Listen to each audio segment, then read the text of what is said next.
A Constituição diz que as mesas do Senado e da Câmara dos Deputados, os ocupantes dos cargos das mesas da Câmara e do Senado, não podem ser reeleitos, né,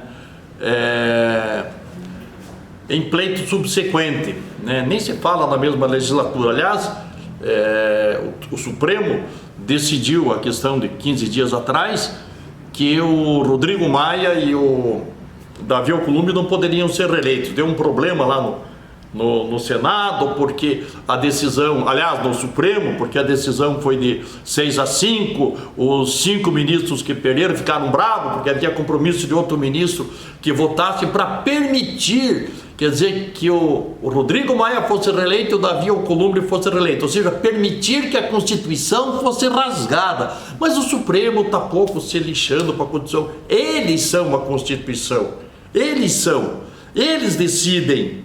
Está escrito lá que não pode mais 6 ministros, né? Gilmar Mendes à frente, o Alexandre de Moraes, o Dias Toffoli, o Ricardo Lewandowski, o Marco Aurélio, enfim, este povo acha que eles são a Constituição. Tá aí, o Marco Aurélio não soltou aquele bandido lá, que de tarde o ministro Luiz Fux anulou, mas o cidadão já tinha fugido do Brasil. O Ricardo Lewandowski aí agora, antes do dia 31, uma lei lá que vencia no dia 31, né, a validade dessa questão de pandemia, a Rede de Sustentabilidade entrou com uma ação lá, o ministro prorrogou. Quer dizer, ele legisla. Então eles legislam, eles executam, eles investigam, eles mandam prender, eles julgam. O Supremo está num caminho perigoso, né? Muito bem, então vamos trazer o caso aqui para Ponta Grossa, em que um grupo de vereadores entrou com uma ação e os vereadores Mila e Dr. Zé, que estavam proibidos de concorrer para os mesmos cargos que estavam concorrendo. Muito bem. Então, só o Estocco estava escrito para presidente, seria o presidente. Entretanto, houve o recurso e no Tribunal de Justiça aquela decisão aí foi cassada. Então, eu achei interessante porque diz aqui o desembargador Marcos Vinícius da Rocha Loures, Marcos Vinícius da Rocha Loures Denchuk. Aspas, há entendimento segundo o qual as normas constitucionais de funcionamento das mesas diretoras do Senado e da Câmara dos Deputados não necessariamente devem ser reproduzidas nos demais entes federativos. Fecha aspas.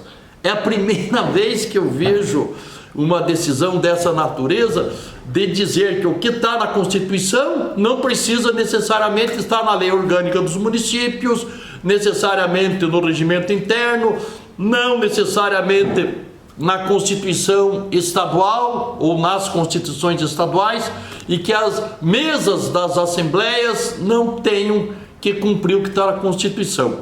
Muito bem, então hoje em dia, diante dessa decisão, claro que com isso o Mila pôde concorrer, ganhou a eleição, o Dr. Zé, que continua terceiro secretário e tal, mas qual é a imagem que fica, qual é a mensagem que aí o desembargador passa diante do que está acontecendo no Supremo? Claro que os ministros estão fazendo escola, então não basta a lei estar escrita com toda a clareza.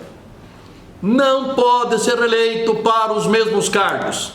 Importa o que o desembargador interpreta, o que o ministro interpreta, que pode, né? Porque a rigor, é um mandato subsequente, né? Então está na lei orgânica do município, está no regimento interno com toda clareza a transcrição do texto constitucional. Como os ministros lá em Brasília não respeitam, o desembargador achou um meio aqui também de dizer não, podem concorrer, que não necessariamente preciso. Eu nunca tinha ouvido falar isso, que o que está na Constituição, o que vale para o Congresso Nacional, para a mesa da Câmara e para a mesa do Senado, não vale para a mesa da Assembleia Legislativa e não vale para a mesa das câmaras municipais. É a primeira vez, enfim, né? Aí a interpretação do desembargador ficou mais forte do que o texto da lei. O Daniel Mila continua presidente da Câmara, o doutor Zeca continua terceiro secretário. Eis a justiça que está imperando no Brasil. Não é mais a justiça da lei escrita, é a justiça da lei interpretada pelo desembargador e pelos ministros do Supremo Tribunal Federal.